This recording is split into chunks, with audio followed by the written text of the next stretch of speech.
to Germany is a great adventure, and of course, it comes with some costs, financial cost that is, right? So in this video, we'll explore how much money you need to consider when planning your move to Germany, plus how much money you should have to survive that first month in Germany before you get your first salary. Because in Germany, the salary is always paid at the end of the month. So stick around if you want to know how much money you need. Hey, my name is Jen, and I'm from Guatemala. And my name is Yvonne, and I'm German. And together we're from simplegermany.com, where we help expats settle into life in Germany more smoothly. So let's start with the visa. Of course, for the majority, you will need a visa just like I did. And unfortunately, that doesn't come for free. And you would need to pay roughly around 75 euros. Then next, you most likely need, well, not most likely, you will need health insurance. Absolutely, yes. You cannot come to Germany without health insurance. And even for the visa, you need to provide it to the embassy for application purposes. And if you are unable to apply for proper German health insurance, you need to provide travel or expat health insurance. Now, expat health insurance is especially amazing because it covers you for your stay in Germany, also for the first weeks and months before you are able to change to a proper German health insurer. And the favorite provider for expat health insurance from our viewers and readers is from Feather Insurance, who offer a very good option in English, super hassle-free to get, and you can find the link below, which is a partner link. So of course you need to live somewhere, so that means that you will most likely need to pay the rent. No, generally speaking, you pay the rent at the beginning of the month. Yes. And rent is divided in two parts in Germany. There's the cold rent and the warm rent. The cold rent is just the rental of the apartment, and that does not include utilities, which is usually water, heater, trash, and maintenance of the building. When you add the cold rent with the utilities, it's called warm rent. Yes. In all of Germany, the median cold rent is 544 euros. Plus, the Nebenkosten is called the utilities, then you're looking at more or less 688 euros. Now, this is the median price of all of Germany, which means that if you are going to live in a city, it will most likely be higher. And if you're going to live in a rural area, you can expect less costs for rent. Exactly. Good to know. The most expensive cities that you can live in Germany is Munich, Stuttgart, and Frankfurt.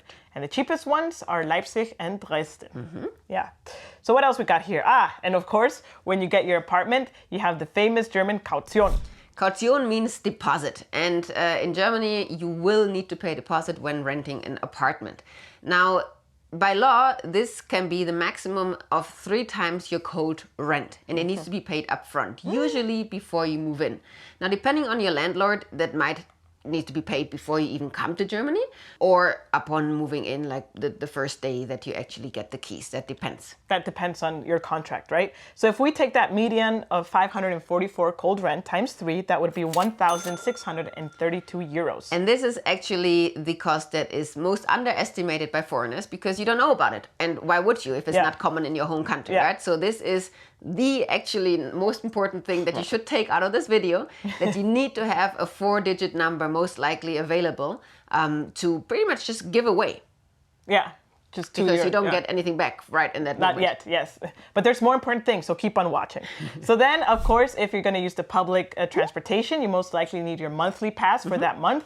On average, that is 80 euros and 60. We have a whole video that we released about public transportation and what kind of tickets and options you have, which you can check out there or in the description down below. The first day, when you arrive from the airport and you don't want to take public transportation to your home or hotel or temporary residential area or your real apartment, you can take a taxi ride. And to give an estimate, that could be between 30 and 40 euros that you need to consider for that taxi ride. Depending what city you land and how far away the airport is. Yeah. For example, for us, when we land in Düsseldorf airport to come home, which is a 15-minute ride, we pay 30 euros as a rough estimate. So if you take half an hour, that could easily be 60 euros. Yes. So just take that into consideration. But, you know, sometimes you land and you have so many bags. But then again, of course, you need to eat. So most likely you will go to the supermarket and do your grocery shopping. If you're one person, you can, on average, estimate to pay 200 euros for that.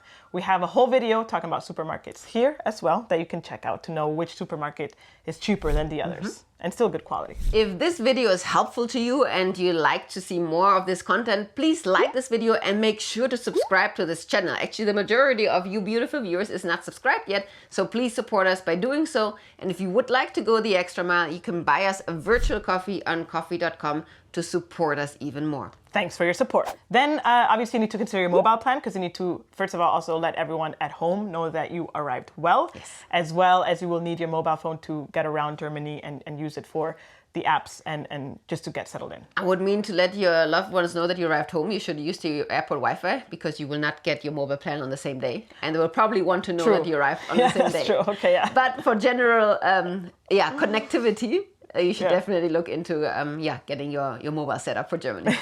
On average, Germans pay roughly 25 euros a month for having phone service. And of course, you want to get that internet set up as soon as possible, because you could be one of the lucky ones that you get it super fast, or you could be one of the unlucky ones that you will need to wait up to maybe sometimes even 2 months. And you're talking about internet at home. Yes, of course. Yes, sorry. Yeah. Because you will not be not allowed to use your mobile internet at home for long term. Yeah, as a hotspot, right? Yes. And on average in Germany, we all pay 33 euros. On average for home internet. Now we go into, of course, you arrived in Germany, you have your visa, you're getting settled in, and you need to go to the famous Ausländerbehörde to get your actual residence permit.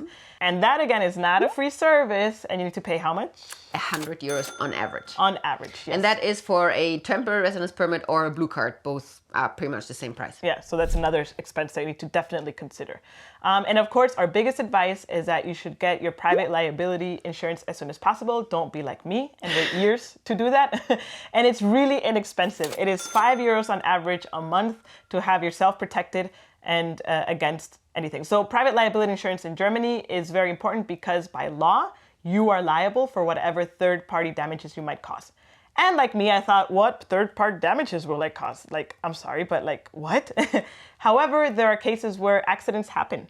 And if you accidentally break something super expensive, I once broke a friend's iPhone, brand new, by the way, and there the private liability insurance kicked in.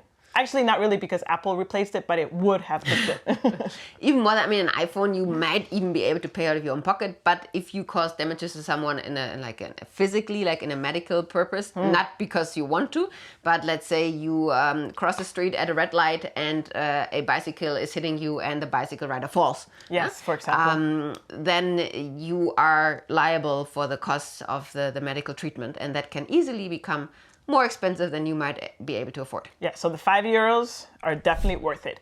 The number one partner that our readers and viewers like is Getsafe, and they provide liability insurance in English, all digital, so nice. And the partner link is below. Yeah, and also with an app.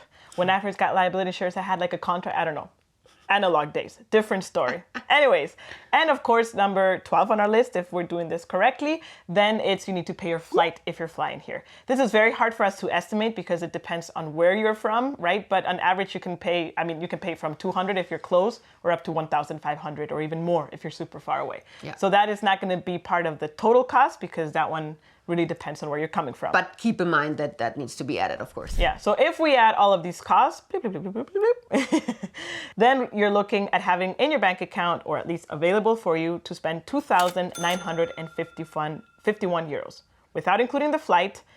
And out of this, remember that 1,632 euros are the caution that one day, hopefully, you will get back. The deposit. The deposit, yes. Yes, exactly. So this is a rough average. I always say rather have more and don't use it than be scrambling around and feel uncomfortable in your first month, which is hectic enough already. Yes. For example, I arrived to Germany on the 21st of September, I believe, or October, I don't remember specifically. And luckily, I had my first salary at the end of that month, so I had to wait roughly 10 days for it. It wasn't my entire salary. Obviously, it was just for those days. And that really helped me boost the money that I had available, because I came from Hungary where there's forints and there's no way I could have had saved that much money. So I had some of that money, and then I kind of banked on expecting that salary hitting my bank account at the end of the month. We have a whole video explaining the cost of living in Germany. So once you're here and you're settled, how much money you actually would possibly spend a month, which you can check out here. Until next time, cheers!